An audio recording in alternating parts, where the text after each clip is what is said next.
All right, Eggy friends and family, how's it going, everybody? Hope this video finds you healthy and happy and ready for the next show. So I just wanted to give a little recap of the. We've had 5 shows so far of this 8 show run, and it's a 2 day break right now. Um, the last time they were in Columbus was St. Patrick's Day, a year or so ago, and now this time, and that wasn't recorded. An unbelievable show. I think Galactic was on the backstage. It was like a multi-band St. Patrick's Day days thing. It was one of the first few shows that I ever saw of Eggy, and it was amazing. The encore was amazing. They did several cover songs and teases. It was, like I said, one of the first shows I've seen. Really hooked me into the band, but it wasn't recorded. And oddly enough, they were here again on a holiday. This time it was Valentine's Day, and as we already know, because it's up on Nugs, it was recorded. So I got a couple of notes here, so don't mind me if I glance down at them. But love was definitely in the air. In Columbus, the venue was unmemorable, but obviously the show was pretty good. Set 2, so takeaway for me, the big memorable songs for Columbus were set 2, opener. It was, Apology, Finding and Losing, back into Apology again. And that was really something else. It was fantastic. The next day brought us to Blind Pig in Ann Arbor. Very nice little city. A little expensive. Didn't expect it to be as expensive as it was, but whatever. Again, the standout was a set 2 opener for me. The takeaway, the most memorable song. Not saying the best, and these are always just my opinions. Who else's would they be, right? That set 2 opener, Figure It Out, was amazing. And Feeling Alright was a runner-up as like a very memorable song from that show. And a little bit more on that later. That was the 15th, and Blind Pig was a very nice historic venue. They also did Hungry Like the Wolf that night, and the place really lit up when they did that. They really know how to read the room. The third show was February 16th at the Burl in Lexington. Very memorable venue. Not exactly sure what city it was in, but by the 5th or 6th day, you kind of forget even where, you're not even sure where the bathroom is in your hotel room because there's been so many different layouts over the past several nights. But either way, the venue itself was very memorable. Plenty of easy parking.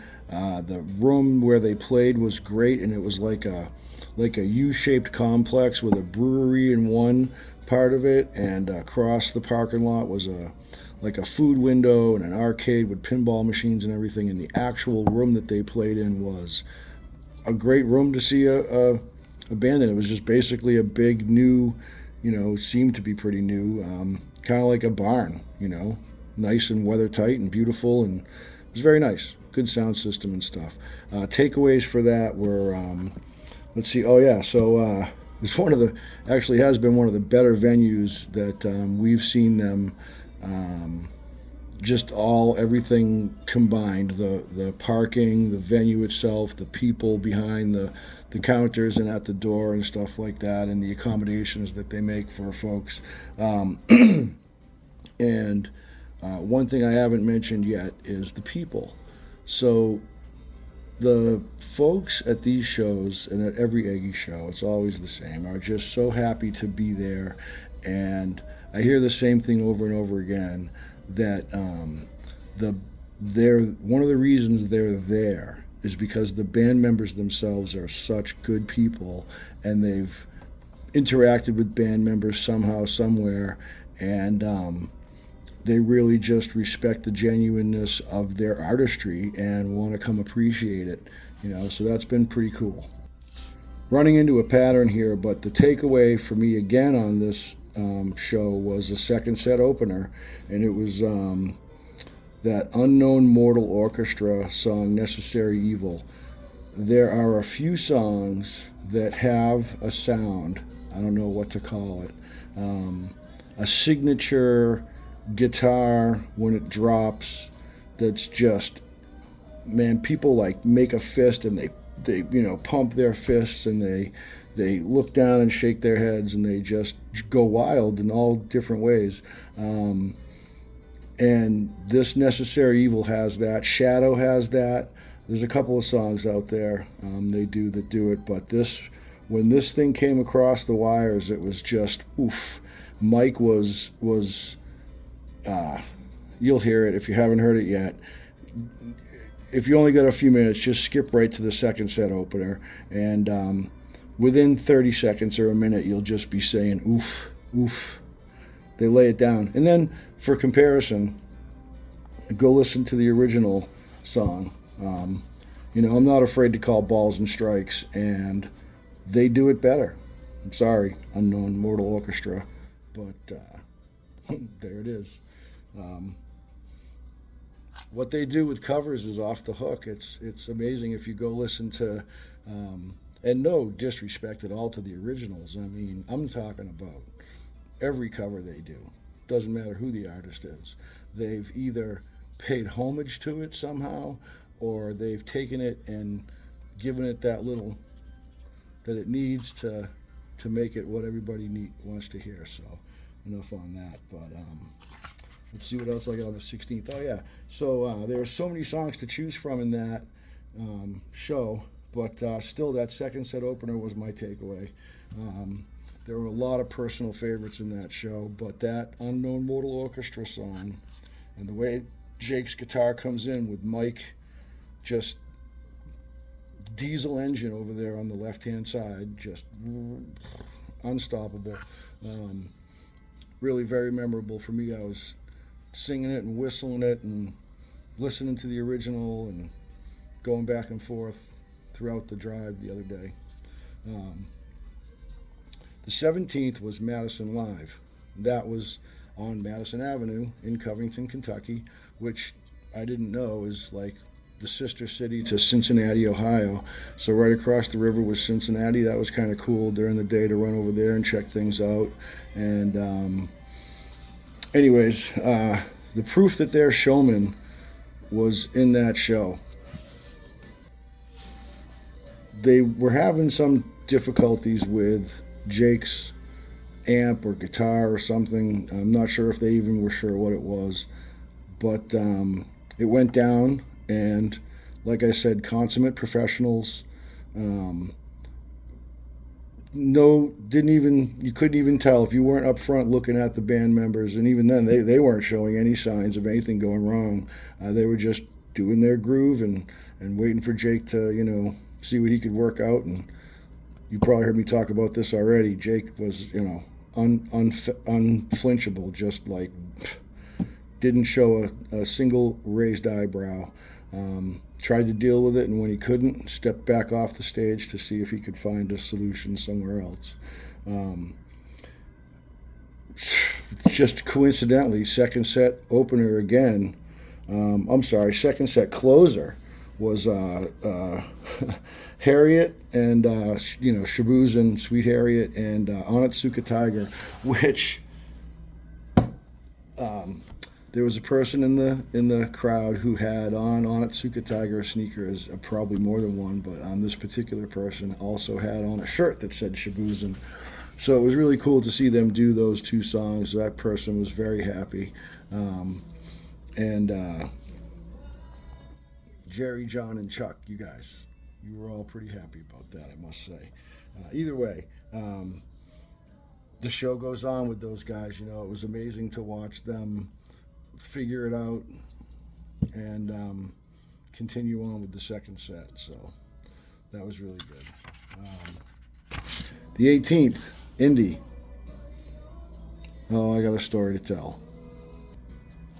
So we like to book a hotel that's close to the venue if prices are reasonable. And if it's a city that we've never been to before, a lot of times we try to stay really close to the venue to minimize travel and stuff like that. Well, when I booked the hotel in Indianapolis, it was really expensive, and I didn't really think too much of it, but I was just kind of like, damn. And I didn't want to stay outside the city too far, not knowing what was going on with the place. So we went ahead and booked it. Well, come to find out, the NBA All-Star game was at the Lucas Oil Dome Stadium, and the hotel that we picked was right across the street. So it was kind of cool in the hotel lobby. There was a lot of notable personalities in the NBA world walking around and stuff like that. But Indianapolis itself as a city, I'm not so sure it's very friendly to tourists. And I'll get to the show in a minute. But I must say that Indianapolis has a very highly organized tow truck mafia that's run by the city. So we were towed during the first set. Our truck got towed. And they have a big, giant Indy Auto return lot that they run. It's several miles outside the city. An Uber to it was like $30, and it took like 20 minutes. And we get out there, and it's in the middle of bum-ass nowhere, dark as hell, dirt road to get down to the place, and it's a trailer. Now, this is a city-run facility, and it's just like a trailer with a little guard hut. And you walk up into the trailer, and there's like 3 pay windows, and there's city employees behind there. We didn't leave the show. We stayed and figured. Yeah, no.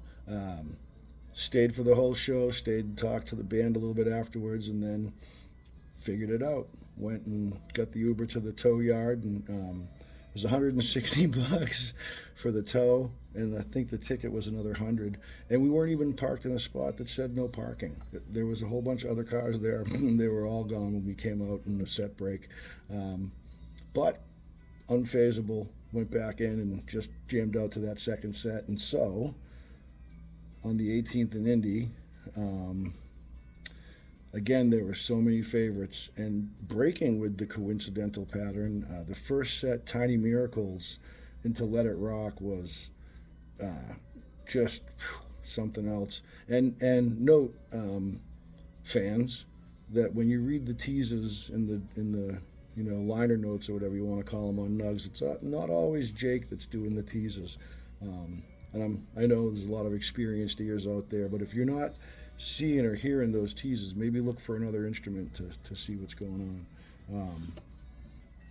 But yeah, a little bit more on the tow truck experience. So once we got out to the tow yard, we had to take a golf. Now, it's freezing cold in Indianapolis. It was like 20 degrees and windy as hell, and it's midnight, and we're like, where's the truck? And the lady says, oh, they'll come pick you up in a pickup truck and bring you to it. I'm like, okay.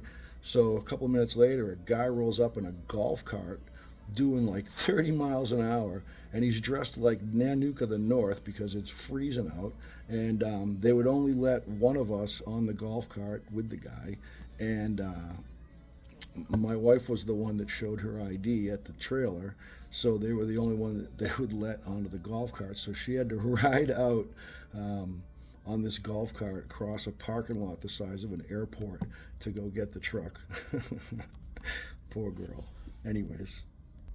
Well, there's no way I expected this little video to end up taking, it's probably going to be 15, 20 minutes by the time it's done, but I'm not stopping now. So 2 days off. From what I talked to the band a little bit, and they're going to Nashville. Don't know what for, but I got to figure, I mean, it was already planned as far as I know, but maybe they can get equipment fixed down there, or whatever else they need to get done. Who knows? Maybe they're recording. I don't think so. I asked, and they said no, but, those kinds of things maybe aren't disclosed. Either way, they're in Nashville. Maybe they'll come out of there with a little more inspiration than they already have. There's lots of pawn shops there if they have to get rid of that amp. So, anyways, my crystal ball for the rest of the run. So, this is the eve of the last 3 shows of this tour, and my experience is the next to last show. Not the last show, but the one before it is the one that really is most memorable to me usually in my experience. So, we're looking for that. crystal ball, kind of like continue to trickle in the new songs. I think they'll do that, and the geography of where we're at and places that we've been have got to be stirring up a little, pushing them in some directions on what kind of songs to play and stuff like that. I got to figure you'll see some Little Feat and some band and stuff like that down. We're down here in the Arkansas, Mississippi, Georgia area, so Little Feat band vibes, kind of feeling them. Donnie's been doing some very interesting stuff with the keyboards lately, and that opens up unlimited possibilities. He broke out the brass section the other night. He's been doing some of these weird kind of vocal things, and so who knows what's in the can, but can't wait to see it. When we leave Little Rock to Oxford, Mississippi is like 2 or 3 hours, but if you want to add a little detour, you can go right through the famous crossroads, Robert Johnson's Crossroads, where he sings about making a deal with the devil. And so I mentioned that to the band. I don't know if they've got the time and it's in the cards for them, but they may stop there on the way through, so who knows what kind of mojo that puts on things for the last couple of shows. Either way, last thing I want to wrap up with is there's going to be so affirmations. If you say to yourself, I'm going to do this thing, I'm going to do that thing, I'm going to achieve this goal or whatever it might be, and you write it down and you say it to yourself on a regular basis, a lot of times people say that those affirmations help them actually achieve their goal. Maybe it helps them focus on it, whatever. There's a million different reasons you can imagine. But the band sings a few songs that have these affirmations in them. Tiny Miracles is one, Figure It Out is another one. There's a couple others that skip my mind right now, but I heard Tiny Miracles and Figure It Out on this run. And when a crowd of people are all kind of singing along, and you can actually hear other voices saying it as you're saying it. I feel fine, whatever the exact lyric is. But there are several lyrics in those songs. In fact, the whole songs are really these affirmations about self. They're like I don't know, it's hard to explain. You're releasing dopamine and endorphins and all these chemicals just by being in the room and listening to the music, and then all of a sudden a song comes on with these affirmations in it that just takes it to the next level. Not to overuse the term, but I predict that those two songs will be breakout fan favorites in 2024, especially if they make it into the rotation a little bit more in the live shows. So, almost done. Tomorrow is Graceland for me and my wife, and then a quick run to Little Rock. And gonna pick this back up and run, baby, run 3 more shows. 21st Little Rock, 22nd Oxford, Mississippi, and then Athens, Georgia on the 23rd. I'm gonna do my best to stream them all, and you guys will hear from me after each show if I can. So thanks for bearing with me, and this was like 19-20 minutes, so thanks for watching this whole thing. We'll take it on to the next show, and we'll talk to you guys again soon. Peace out.